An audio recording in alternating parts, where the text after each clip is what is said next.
प्रभात, good morning. सीधा सौदा के आज के इस मंगलवार के ट्यूसडे के एडिशन में आप सबका स्वागत है।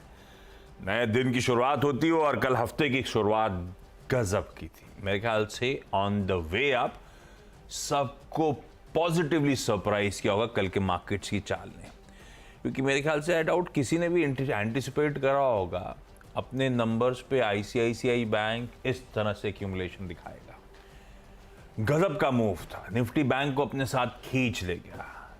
1200 पॉइंट की पावरफुल रैली निफ्टी बैंक में कल के ट्रेडिंग सेशन में, और उसके इंपैक्ट था निफ्टी भी 1% मजबूत। तो कल हफ्ते की अच्छी शुरुआत, तगड़ी शुरुआत हुई है। निफ्टी बैंक रिकॉर्ड हाइस पे खड़ा हुआ आपको नजर आएगा, और आज के लिए भी ठीक है। कल के इस तरह के पावरफुल मूव्स के बाद थमे हुए नजर आएंगे गिफ्ट निफ्टी के संकेत। हम फिर से 30-40 पॉइंट ऊपर खुलेंगे, इस तरह से गांधीनगर इस समय इंडिकेट करता हुआ। ऐसे में दुनिया भर का हालात हैं कैसे, समीकरण है कैसे, मूड है कैसा, वो पिच रिपोर्ट के थ्रू समझ लेते हैं। और दिखाइए भाई, स्टेडियम में एंट्री करिए। हमारे ये कौन सा कैमरा होगा? ड्रोन कैमरा होगा जो एकदम ऊपर से आता है। पर वो तो मैच खेलते दिखाते हैं, वो धागा लगा रहता है उसमें, इनका एक कैमरा ऐसे करके घूमता रहता है। ड्रोन ही तो है। तो ड्रोन तो उड़ना चाहिए ना। वो स्पाइडर गेम है। हाँ। और लग रहा है। अच्छा, रूल्स के अपने गेम के रूल्स क्या कहते हैं? अगर मैंने कस के मारा, गलती से आपके स्पाइडर कैम से लग गई, मेरा छक्का रुक के वहीं गिर गई बॉल, तो रुक गया, छक्का नहीं माना जाएगा। चीटिंग है यार। क्यों? और अगर आपकी बॉलर ने उस कैच पकड़ लिया तो? अगर मान लीजिए बाहर चली जाती है स्टेडियम, तो क्या आप आउट देते हैं क्या? आउट क्यों देंगे? छक्का है ना फिर तो। क्यों नहीं देंगे आउट? बाहर क्यों गई स्टेडियम से? यार ये बॉलर थोड़ा वनटे बॉलर थोड़ा मैच खेल रहा है। तो इसलिए बॉल जहाँ रुक गई वो माना जाएगा। क्या कहता है? मैं ख्याल में छक्का नहीं है, लग गया है, डेड बॉल। तो फिर मेरे एफर्ट का क्या होगा जो मैंने मारा था इतनी मेहनत से? दोबारा वैसे इसको ऐसे ही देख सकते हो, बर्ड हिट हो जाए तो, अब बेचारा कोई पिजन उड़ रही हो, आपकी बॉल पड़ गई वहीं गिर गई तो ये आपकी किस्मत है भाई, आपकी किस्मत है। तो उसको भी किस्मत में मांगने डेड बॉल कर दी। Dead ball. हालांकि मतलब क्या गारंटी कि उससे लड़ने, आपको लग रहा है लड़के छक्के भी जाती है, नहीं जाती तो आपने इतना ऊंचा मारा वहीं भी गिर जाएगी। हवा तेज चले एकदम से वापस ऐसे करके आए, प्लास्टिक की तो आ जाती थी।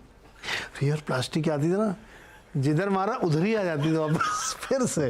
अच्छा, अपने मैच पर उतरते हैं। ये पिच तो सख्त दिख रही है। पिच कल जैसी है एकदम बढ़िया। हाँ। कोई दिक्कत नहीं है।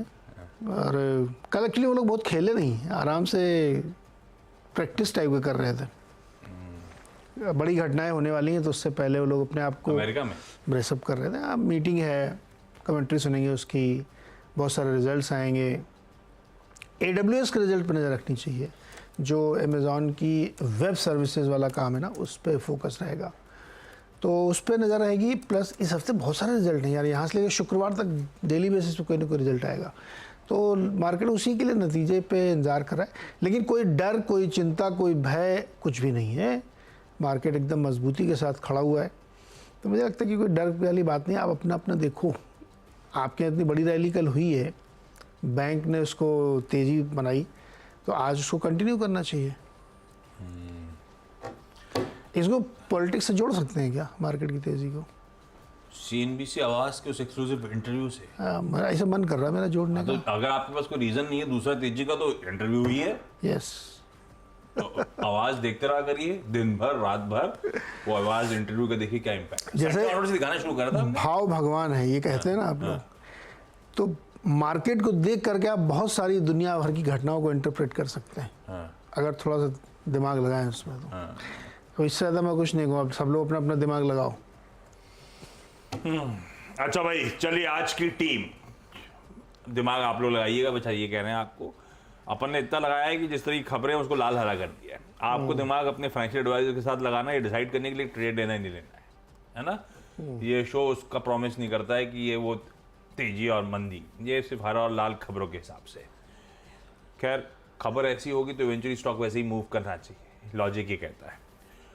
पहला है टाटा केमिकल्स। मैं इसको लाल ले जा रहा हूं, और कई बार चैनल पे, कई बार यूट्यूब पे जब आप लोगों से इंटरेक्ट कर रहा था, टाटा केमिकल के चैलेंजेस हाईलाइट कर रखे थे। वो बात अलग है कि टाटा सन्स के IPO रिलेटेड यूफोरिया बना था स्टॉक में, वो निगेट हुआ। उसके बाद कई लोग मानते थे कि अच्छी टाटा केमिकल्स, टाटा ग्रुप की कंपनी है, सबसे सस्ती है तो अच्छी है। टाटा केमिकल्स के चैलेंजेस आप उस हिसाब से समझिए सोडा ऐश रिलेटेड, और वो ग्लोबली दिक्कतें आ रही हैं और वो पता था सबको। मुझे लगता है आज भी 1100 पे टाटा केमिकल्स खड़ा है, ये ठंडा होना चाहिए। आय 21% साल दर साल गिरी, इबिटा 54% आधे से ज्यादा गिर गया। 965 करोड़ का इबिटा 440-445 करोड़ पे आया है। और ऐसे ही फिर मार्जिन हुआ, 22% वाले मार्जिन पौने 13% पे आ गए। 910 बेसिस पॉइंट्स मार्जिन में कॉन्ट्रैक्शन है। हाँ, वो ये छोड़ दीजिएगा कि घाटा हो गया 850 करोड़ रुपए का 700 करोड़ के मुनाफे के सामने, वो उसको आप ऐसा देखिए क्योंकि वो इन्होंने एक UK operations related impairment loss report करा 963 करोड़ रुपीस का। अगर वो वन ऑफ ना हो रहा होता तो एक्चुअली मुनाफा होता, हाँ मुनाफा गिर बहुत गया होता, 113 करोड़ का ही रह जाता, लेकिन फिर भी इन ग्रीन होता। इंपेयरमेंट क्यों लिया? क्योंकि अनफेवरेबल मार्केट कंडीशंस हैं, सोडा ऐश की यूरोप में रिड्यूस डिमांड है, पर्सिस्टेंटली लो प्राइसिंग का आउटलुक है उस जुरिस्डिक्शन में, जिसके चलते कैश फ्लो प्रोजेक्शंस रिड्यूस करने पड़े, डाउनवर्ड रिवाइज करने पड़े, इसलिए इंपेयरमेंट लॉस लेना पड़ेगा। यही मैं बता रहा हूं, सोडा ऐश का मूड बिगड़ा हुआ है। लाल रखते हैं भाई टाटा केमिकल्स को लॉजिकली। अब क्या फैक्टर इन कर रहा है स्टॉक क्या है, बाकी वो अपनी जगह, खबर पे तो लाल ही है। दूसरा, ये कंपनी गजब है। ये कंपनी रडार पे जब आई थी जब इसका टेक ओवर हुआ था, पूना वाला फिनकॉर्प, एक कहने दीजिए ना, वो कैश रिच ग्रुप ने जब अधिग्रहण करा था तो आपको समझना चाहिए था क्यों फाइनेंशियल स्पेस में आ रहे हैं, और अच्छी कैश रिच ग्रुप थी। पूना वाला फिनकॉर्प के back to back quarter strong ही जा रहे हैं। अच्छा क्वार्टर कल शाम को भी रिपोर्ट हुआ है, बढ़िया नंबर्स है। हेडलाइन नंबर्स फाइनेंशियल्स को मैं साल दर साल देखता हूं तो एनआईआई 57% और मुनाफे में 84% का जंप। हेडलाइन नंबर्स बहुत स्ट्रॉन्ग। अब आइए sequentially, Q on Q margin NIM से यानी कि इस केस में एक्सपैंड हुए। 11.02 वाला 11.06, मतलब कह लीजिए बेसिकली मार्जिन इंटैक्ट है Q on Q. Asset quality Q on Q एक बढ़िया इंप्रूवमेंट दिखा रही है। मिसाल के तौर पे ग्रॉस एनपीए 1.33 वाले 1.16 पे आके खड़े हुए। हर पैमाने पे नंबर्स डिसेंट है। पूना वाला फिनकॉर्प को ग्रीन रखा है आज के सेशन के लिए। ऐसे ही फाइनेंशियल पे उतर गया हूं तो एक और फाइनेंशियल रखता हूं। मेरे ख्याल से कल स्मॉल फाइनेंस बैंक रडार पे थे पर अपन ने टीम में उसको सिंगल आउट नहीं करा था। आज कर लेते हैं जन स्मॉल फाइनेंस बैंक। अच्छे, इनफैक्ट कहना चाहिए स्ट्रॉन्ग नंबर्स जना ने रिपोर्ट करे। मैंने वैसे इनके सीईओ से पूछा था, ये जना मतलब जन फाइनेंशियल बैंक होगा? क्या बोला? जन बोले हम लोग बोलते लेकिन हम भी जना ही हैं। तो जना स्मॉल फाइनेंस बैंक के हेडलाइन नंबर्स, एनआईआई 26% का जंप, मुनाफा 138% का उछाल। मुनाफे में कुछ एडजस्टमेंट्स होंगे तो मैंने ऑपरेटिंग मुनाफा भी देख डाला, साल दर साल वो भी 22% बढ़ा। तो ऐसे रीड करिए, एनआईआई 26%, ऑपरेटिंग मुनाफा 22% बढ़ा। ठीक है। एसेट क्वालिटी इंप्रूव हुई है, जैसे मिसाल के तौर पे नेट एनपीए 0.71 वाले 0.56 पे आगे खड़े, बढ़िया इंप्रूवमेंट है। और इसके लिए एक और अच्छी चीज थी, इसकी गाइडेंस बढ़िया है। ये गाइड कर रहे हैं एयूएम ग्रोथ 20% की, डिपॉजिट ग्रोथ 20% की और मुनाफे की ग्रोथ 30 से 40% की। बढ़िया गाइडेंस है। तो गाइडेंस का थोड़ा ऐड हो जा रहा है, बाकी चेक बॉक्स टिक थे, मैं ग्रीन लेके चल रहा हूं। तो एक वो उधर हो गया टाटा केमिकल्स लाल, उसके बाद ये दोनों फाइनेंशियल्स पूना वाला और जन ग्रीन करे, 3 हो गए। ओके, यूको बैंक और इसके नंबर भी अच्छे हैं। एनआईएम बढ़िया रहा, बहुत बढ़िया। यूको और बैंक ऑफ महाराष्ट्र दो छोटों में गजब करे यार, छोटे में तो सारे अच्छे कर रहे हैं। ये दोनों तो स्टैंड आउट कर रहे हैं। तो यूको बैंक के रिजल्ट बढ़िया दिख रहे हैं, इसमें क्वालिटी इंप्रूव हुई है, एनपीएज भी थोड़ा सा इंप्रूव होके आए हैं, इंटरेस्ट इनकम भी बढ़ी 10-11%। तो इसको रखना चाहिए ग्रीन में, देखते कैसे बिहेव करता है। फिर 2 कंपनियां जो कॉन्ट्रैक्ट की वजह से, आरवीएनएल, इसको एक 438 करोड़ का साउथ सदर्न रेलवे से एक प्रोजेक्ट का कॉन्ट्रैक्ट मिला है, तो इसको ग्रीन में रख सकते हैं। तीसरा राइट्स, इनको एक बांग्लादेश से 111 मिलियन डॉलर, कितना होगा, $11 करोड़ का कॉन्ट्रैक्ट मिला है जहाँ पे ये broad gauge passenger carriage supply करेंगे बांग्लादेश रेलवे को, कंसल्टेंट है। तो हमें लगता है ये यहाँ पे भी ग्रीन में रख सकते हैं। रेलवे स्टॉक्स में कल भी एक खबर ऐसी ही थी और आज भी 2 में है, तो इनको भी रडार पर रखना चाहिए। तो 3 में भी होगा भाई साहब ग्रीन। एक ही साथ में निपटा दी गया आपने। छोटी छोटी खबरें। ओके, वो उसको मतलब बेसिकली ये हो गया 900 करोड़ के आसपास का ऑर्डर। खैर, स्पंदना स्फूर्ति, इसको फाइनेंशियल थर्ड पे रखा है क्योंकि बाकी दोनों जैसा चाम नहीं लगा, लेकिन नंबर्स अच्छे हैं और ये स्टॉक कंसोलिडेट कर रहा है। डिसेंट क्वार्टर कह रहा हूं मैं इसको। एनआईआई में साल दर साल 21% का जंप है, मुनाफा 5-6% इंप्रूव हुआ। एनआईएम्स यानी कि मार्जिन्स बढ़िया एक्सपेंशन है, क्यू ऑन क्यू 13.3% वाले 14.6% पे, तो 130 बेसिस पॉइंट्स मार्जिन्स एक्सपैंड करे सीक्वेंशियली। एसेट क्वालिटी यहां पे भी इंप्रूव हुई है, 1.61 वाला ग्रॉस एनपीए 1.5, नेट एनपीए 0.3% पे आ गया। कहां पेन से ये कंपनी बदल गई है एकदम तस्वीर। याद है आपको कितना पेन था? 0.3% नेट एनपीए पे। खैर, एक बात ध्यान रखिएगा, इन सब के बीच में प्रोविजनिंग क्यू ऑन क्यू 37% का जंप है, बस एक निगलिंग वरी था, बाकी आंकड़े ठीक दिख रहे थे। तो ग्रीन ही रखा है कंसोलिडेशन के बाद स्पंदना स्फूर्ति को मैंने। फिर आइए बिरला सॉफ्ट पे, थोड़ा सा लंबा चार्ट उठाइएगा, काफी प्रेशर में आ गया था वापस। सबसे ज्यादा पिटा हुआ स्टॉक था, जब फिर आईटी के लिए मूड बदला तो सबसे बढ़िया रिटर्न दिए, उसके बाद फिर तगड़ा कूल ऑफ हो रहा था। ये देखिए बिरला सॉफ्ट ठंडा पड़ता ही चले जा रहा है। खैर, पूरा आईटी फिर कूल ऑफ हो रहा है, फिर बिरला सॉफ्ट पिट रहा है, पर नंबर्स डिसेंट हैं, इसीलिए ग्रीन लेके चलता हूं बिरला सॉफ्ट को। कांस्टेंट करेंसी में आए क्यू ऑन क्यू 1.6% का उछाल, डॉलर रेवेन्यू में भी वैसे 1.6 है मेरे ख्याल से, और कांस्टेंट करेंसी में भी 1.6 का उछाल है। पर्सपेक्टिव में रखिए तो कई सारी दिग्गज आईटी कंपनीज की रेवेन्यू डी ग्रोथ थी। कल अपन लोग शाम को कमाई के अड्डे में मैस्टेक से बात कर रहे थे, अपने अपने रीजन के बच्चे, उनकी भी रेवेन्यू डी ग्रोथ हुई थी। तो पर्सपेक्टिव में रखिए तो रेवेन्यू ग्रोथ आई है 1.6%, पहली चीज। दूसरा, ये ग्रोथ आ रही है with expanding margins, margin expansion है 30 बेसिस पॉइंट्स का। क्यू ऑन क्यू देखते हैं, इन नंबर्स को ध्यान रखिएगा, 14.4 से बढ़ के 14.7% एबिट मार्जिन। ये कंपनियां एबिटा भी रिपोर्ट करती हैं, लेकिन आईटी कंपनीज के अपन एबिट देखते हैं, 30 बेसिस पॉइंट्स का इंप्रूवमेंट। मुनाफा 12.25% का जंप। और एक और ठीक ठाक चीज है, टोटल कॉन्ट्रैक्ट वैल्यू नई डील्स की $240 मिलियन के आसपास। तो बिरला सॉफ्ट है तो डिसेंट परफॉर्मेंस, ग्रीन रखा मैंने। और फाइनली, ये जो रोज सुबह सुबह उठ के ऑफिस पहुंचते हैं, उसमें एक और एफर्ट डालते हैं, शेव करते हैं। वो आप जो रोज शेव करते हैं, उसके चलते जिलेट के आंकड़े बेहतर हो। बीच में दाढ़ी का क्रेज आया था कोविड के टाइम में, है कोविड के टाइम पे जिलेट के दिन लग, और स्टॉक भी वैसे रिएक्ट कर भी रहा था। अभी दाढ़ी का क्रेज लग रहा है वापस चला गया है। जिलेट इंडिया के नंबर्स डिसेंट हैं, हाईलाइट मेरे लिए मार्जिन एक्सपेंशन है। खैर, आय साल दर साल 10% बढ़ी, एबिटा उसके सामने साल दर साल 20% बढ़ा। दरअसल वो 9.9 और ये 19.9, तो 10% और 20% बढ़ा। मार्जिन्स 200 बेसिस पॉइंट्स का एक्सपेंशन है।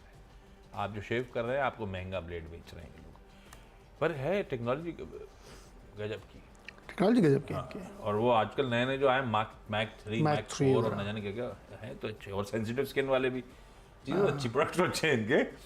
200 बेसिस पॉइंट 21.6 से बढ़ के 23.6% का मार्जिन है। और मुनाफे में कुछ एडजस्टमेंट्स हैं, इसीलिए मुनाफा फ्लैट है। मैं इसलिए ऑपरेशन लेवल तक जा रहा हूं। नंबर अच्छे थे जिलेट इंडिया ग्रीन में 6 संपला। ये कंपनी वर्ल्ड में मोनोपोली है इनकी। हाँ, ऐसा नहीं कि सब पूरी दुनिया में जिलेट ही चलता है, बाकी अपने आप पता कितने छोटे छोटे थे। जब वो ब्लेड आते थे और जब आप उसको ऐसे करके बंद करके लगाते थे, तब के जमाने से लेकर आज के जमाने तक इसका डोमिनेंस वैसे का वैसे ऐसे ही है। और महंगा बेचता है, फिर भी खरीदते हैं। इनोवेशन भी करते हैं ना ये। सेम चीज महिलाओं के लिए ज्यादा महंगी बेचता है, उसका प्रीमियम भी चलता है एक्चुअली। वो मैं कोई सुन रहा था, पिंक टैक्स कहते हैं इसको, पिंक टैक्स ऐसा कुछ है। अभी वीकेंड रीड में मैं पढ़ रहा था, बहुत अच्छा इलस्ट्रेशन था।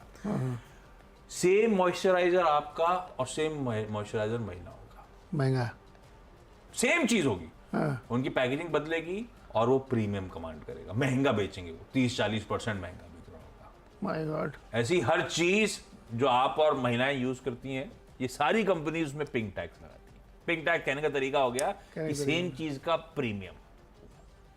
तो मतलब महिलाओं ये से कहना अगर आपका चाहते हैं सेम प्रोडक्ट दिख रहा है तो पुरुषों का इस्तेमाल के लिए सस्ता पड़ेगा, पिंक टैक्स लग जाता है। पर जिलेट इंडिया ग्रीन है भैया।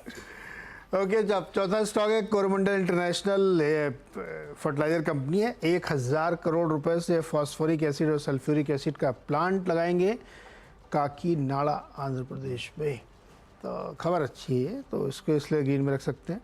पांचवा स्टॉक एनएमडीसी है। इन्होंने अपने प्रोडक्ट के माल मतलब दाम लंप और के इन सब के बढ़ाए 400 रुपये और फाइन्स के 200 रुपये पर टन के हिसाब से इन्होंने प्राइस बढ़ा दिए हैं। तो इस पर ध्यान रखिए। हालांकि बड़ा इंटरेस्टिंग है कि जो प्रोडक्ट ये बनाते हैं उसकी बहुत ज़्यादा ग्लोबली डिमांड नहीं दिख रही, लेकिन फिर भी दाम बढ़ाए इन्होंने।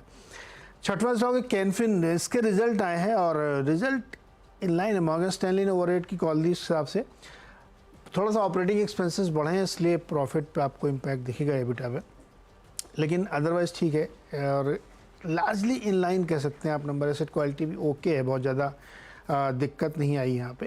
तो इसको ग्रीन में लेके चलते हैं कैनफिन को, देखते हैं कैसे बिहेव करता है। चलिए 6 स्टॉक हो गए, फटाफट एक ब्रेक और इसके बाद अगले 4 स्टॉक्स।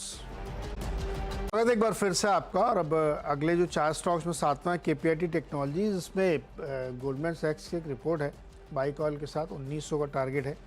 उनका यह कहना है कि चौथी तिमाही में इन्होंने अपने गाइडेंस को बीट किया है और 18 से 22% की ग्रोथ का टारगेट दे रहे हैं। कंपनी काफ़ी कुछ प्लान कर रही, ईसॉप वगैरह भी दे रहे, उसको भी एडजस्ट कर लें तब भी इम्प्रूवमेंट रहेगा FY25 में, तो इसलिए इसको ग्रीन में रखते हैं। सबसे इंटरेस्टिंग है अल्ट्राटेक। यहाँ पे 4 रिपोर्ट्स आई हैं और किसी की भी रिपोर्ट 11,500 से कम नहीं है टारगेट। इस तरह के लक्ष्य लोग दे रहे हैं। और सबसे बढ़िया सबसे ज़्यादा प्राइस वाली रिपोर्ट है 11,600 की, जो मॉर्गन स्टैनली की है। उनका ये मानना है कि इन्होंने अपने नतीजे न सिर्फ स्ट्रॉन्ग वॉल्यूम और कॉस्ट कंट्रोल के हिसाब से बीट किए हैं, आगे गाइडेंस भी बहुत बढ़िया दी है और बहुत इम्प्रूवमेंट हुआ है। जितने कैपेक्स इन्होंने किए हैं अब तक वो सब फलीभूत होते हुए दिख रहे हैं, तो इसको भी रखिए ग्रीन में। 9th स्टॉक है पीएनबी हाउसिंग। इसमें भी नतीजों के बाद ओवरवेट की कॉल है, टारगेट बढ़ा के 1025 कर दिया गया है और स्ट्रॉन्ग डिसबर्समेंट इसमें दिखाया गया है, काफ़ी अच्छे इन्होंने किए हैं, तो इसको भी ग्रीन में। और 10वां स्टॉक है GHCL। ये मैंने इसलिए रखा है कि भी सोडा ऐश की इतनी लंबी कहानी सुना रहे थे आशीष जी,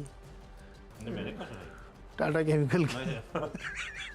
तो सोडा ऐश का प्लेयर तो ये भी है, GHCL भी, तो इसको रेडी में रख के चलते हैं। 10 हो गए मेरे। ओके, हाँ एकदम फटाफट निपट रहा है। अच्छा, अगले 4 स्टॉक्स में रख दिया, आप लोग सिर्फ वॉच आउट करेगा, बट ये स्ट्रेंथ वाले स्टॉक्स हैं, ये फंडामेंटली पसंद आते हैं, लेकिन थोड़ी सी निगलिंग वरीज आती। उनमें से एक है लिंडे इंडिया, वो इंडस्ट्रियल गैसेस वाली कंपनी। इसके जलवे बदले थे जब सबको इसकी ऑक्सीजन की इंपॉर्टेंस पता चली थी कोविड टाइम पर। इंडस्ट्रियल गैसेस, ऑक्सीजन तो बहुत छोटा पार्ट है। लिंडे इंडिया को रेडार पर रखिएगा, और ये तो खैर इंडस्ट्रियल ऑक्सीजन पे जाने जाती है। मार्केट रेगुलेटर सेबी अपडेट्स आए कि रिलेटेड पार्टी ट्रांजैक्शन के वायलेशंस प्रोब कर रहा है।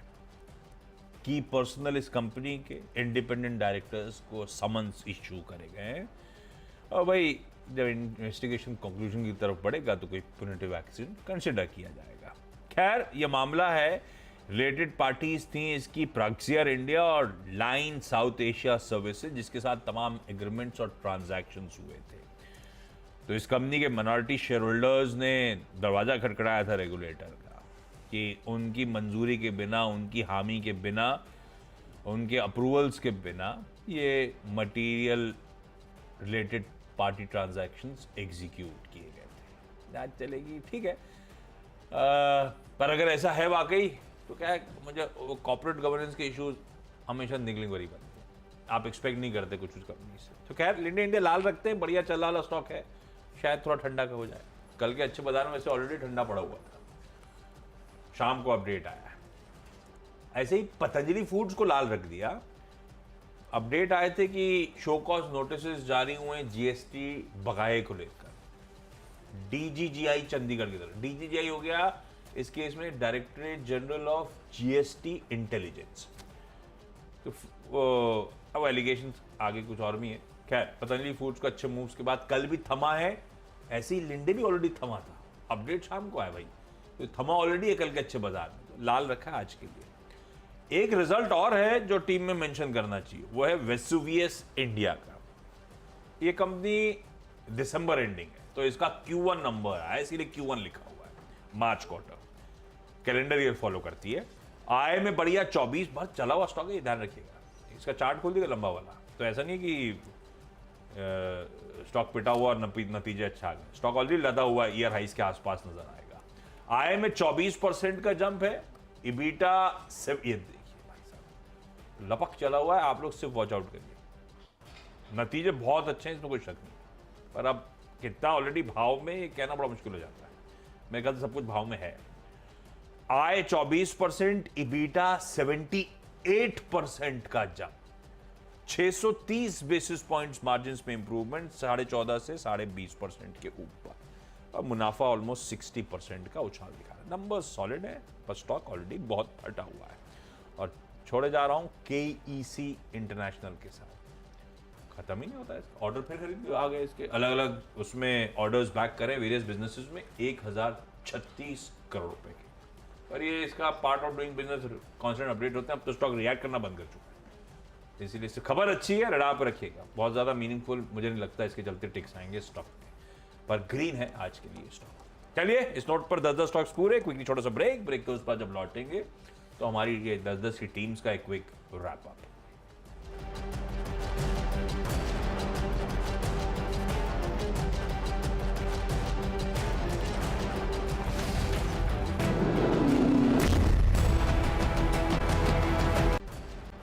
चलिए भाई, ब्रेक के बाद आप सबका स्वागत है मेरी 10 की सीधा सौदा की टीम। अब आपकी स्क्रीन पर सिर्फ किसी न किसी खबरों की वजह से लाल और हरे, नॉट नेसेसरली ट्रेड में ऐसे ही मूव्स दिखाएं, ध्यान रखिएगा। टाटा केमिकल्स नंबर्स कमजोर हैं, लाल रखा। पूना वाला फिनकॉर्प, जन स्मॉल फाइनेंस बैंक, दोनों अच्छे रिजल्ट। स्पंदना स्फूर्ति के नंबर्स अच्छे हैं, हाँ बस Q1 की प्रोविजनिंग में जो जंप है वो थोड़ा सा एक निगलिंग वाली। बिरला सॉफ्ट अच्छा परफॉर्मेंस है, आय में अच्छा उछाल, मार्जिन्स में भी एक्सपेंशन। जिलेट इंडिया की हाईलाइट, मार्जिन्स 200 बेसिस पॉइंट्स बढ़े। लिंडे के कुछ रेगुलेटरी दिक्कतें और पतंजलि की GST हीट। वेसुवियस के रिजल्ट स्ट्रांग है, पर स्टॉक बहुत तेजी ऑलरेडी कर चुका है अचानक पिछले कुछ दिनों में, यह ध्यान रखिएगा। और KEC इंटरनेशनल ने ऑर्डर बैक करा, इसीलिए ग्रीन हो गए 10 मंगलवार। ओके, यूको बैंक काफ़ी बढ़िया नतीजे है। NIM में बहुत तेज़ उछाल देखने को मिला और एसेट क्वालिटी इंप्रूव हुई है। RVNL और राइट्स को 2 अलग अलग कॉन्ट्रैक्ट मिले, एक को बांग्लादेश रेलवे से और एक को यहाँ पे सदर्न रेलवे से। कोरोमंडल इंटरनेशनल 1200 करोड़ रुपए खर्च करके काकीनाडा में एक नया प्लांट सेटअप करेंगे। NMDC ने अपने लमपुर के फाइन्स के प्राइस बढ़ा दिए हैं। कैनफिन होम्स के नतीजे इनलाइन है और मॉर्गन स्टैनली इसमें ओवरवेट की कॉल दे रहे हैं। KPIT टेक्नोलॉजीज़ में भी गोल्डमैन सैक्स की बाई कॉल और टारगेट 1900 रुपये का दिया गया है। अल्ट्राटेक के नतीजों को मार्केट ने बहुत पॉजिटिव लिया है और उसमें 4-5 रिपोर्ट्स आई हैं, 11,500 रुपये तक के टारगेट दिए जा रहे हैं इसमें। PNB हाउसिंग इनलाइन रिजल्ट्स हैं और मॉर्गन स्टैनली की ओवरवेट की कॉल है। GSCL पर दबाव रखिएगा, अगर सोडा ऐश के प्राइसेस में प्रेशर आ रहा है तो इसके ऊपर भी दबाव देखने को मिल सकता है।